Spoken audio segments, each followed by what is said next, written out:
दोस्तों, आपने YouTube पर बहुत सी ऐसी वीडियो देखी होंगी, ज़्यादातर साइड पे भी आपने बहुत सी ऐसी वीडियो देखी होंगी कि आप अपनी फसल में इसको लगा दो और बहुत अच्छी ग्रोथ आपको मिल जाएगी। लेकिन किसी भी खाद को देने का एक मैनेजमेंट होता है, एक तरीका होता है कि हमें उस खाद को किस प्रकार लगाना है, किन किन फर्टिलाइज़रों का उसके साथ हमें प्रयोग करना है, किस समय हमें अपनी फसल में उसको देना होता है। तो सभी ये चीज़ें बहुत ही खाद पर डिपेंड होती हैं, क्योंकि पौधे की बढ़वार के लिए खाद समय पर लगाना और किस फर्टिलाइज़र को हम किस खाद के साथ किस रूप में हम दे रहे हैं, तो ये बहुत ही ज़रूरी होता है। तो नमस्कार दोस्तों, मैं हूं अंकुर चौधरी और आप देख रहे हैं कृषि की बात यूट्यूब चैनल। दोस्तों, चैनल पर आप नए आए हो तो प्लीज़ चैनल को सब्सक्राइब जरूर कर लें और बेल आइकन को भी दबा लें, जिससे आने वाली वीडियो का नोटिफिकेशन आप तक पहुंचता रहे सबसे पहले।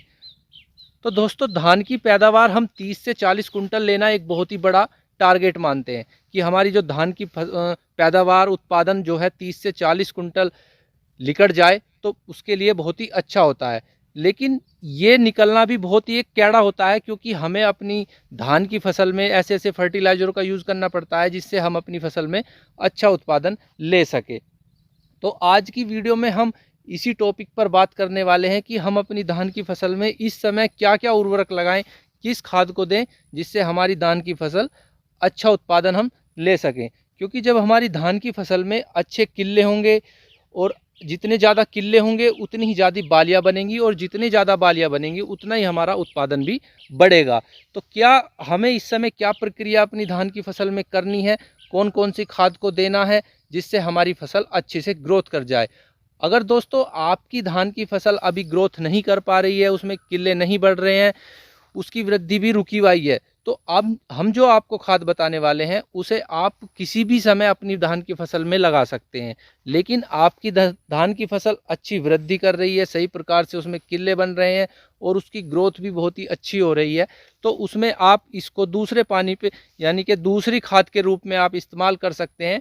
आप अपनी पहली खाद जो लगाते हैं धान की रोपाई के 1 हफ्ता बाद, उसमें पहली एसएसपी या डीएपी या एनपीके का प्रयोग करते हैं ज़्यादातर किसान। लेकिन दूसरी जो खाद हम आपको बताने वाले हैं, दूसरी खाद में आप क्या प्रयोग करना है जिसके लिए धान में एक अच्छा उत्पादन आप लेने में सक्षम हो जाएंगे, जिससे आपके जो धान के किल्ले होंगे वे ज़्यादा बढ़ेंगे और ज़्यादा बढ़ने के साथ साथ आपका उत्पादन भी बढ़ेगा। तो दोस्तों, इसमें सबसे पहले आपको ले लेना है इफ़को कंपनी का सागरी का, जो आपका दानेदार फॉर्म में आता है, उसको आपको ले लेना है। और उसके साथ आपको ले लेना है यूरिया। इनकी क्वांटिटी हम 1 एकड़ की बताएंगे। इन इन दोनों को ले लेना है और प्लस में इसके साथ आपको ले लेनी है सरसों की खली। इन तीनों को आप मिलाकर अपने धान के खेत में लगा सकते हैं। तो जैसे मैंने बताया, अगर जो आपके धान की खेत की जो ग्रोथ नहीं हो पा रही है, किल्ले नहीं निकल रहे हैं या उसका जो विकास है वो रुका हुआ है, तो आप उसको किसी भी समय अपने धान की खेत में लगा सकते हैं। लेकिन अगर जो आपके धान की रोपाई आपके धान की जो ग्रोथ है और उसमें जो किल्लों की संख्या है वो बढ़िया चल रही है, बहुत ही अच्छी है, तो आप उसको दूसरी खाद के रूप में, यानी कि आप उसको 25 से 30 दिन के बीच में आप उसका प्रयोग कर सकते हैं। इसमें आपको जो है सागिरी का ले लेनी है, आपको 10 किलो सागिरी का ले लेनी है 1 एकड़ के लिए, प्लस में 20 केजी आप यूरिया, और इसमें आप 10 किलो सरसों की खली। अगर जो आपके पास घर की सरसों की खली है तो आप इसमें जो है 20 किलोग्राम सरसों की खली भी आप ले सकते हैं और इन तीनों को मिलाकर आपको अपने धान के खेत में लगा देना है। इससे होगा क्या, जो सागरी का होगी उसमें बहुत ऐसे पोषक तत्व हैं जो आपकी समुद्री शैवाल है, जिससे पौधे की टिल्लिंग और होगी, यानी कि जो आपका पौधा विकास कर रहा है और जो आपका खेत अच्छी प्रकार से चल रहा है तो उसमें और अच्छा इम्प्रूवमेंट आएगा।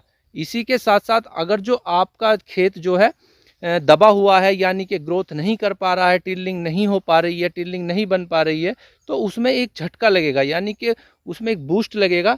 बूस्ट लगने के बाद में वो बहुत ही अच्छा ग्रोथ करने लगेगा।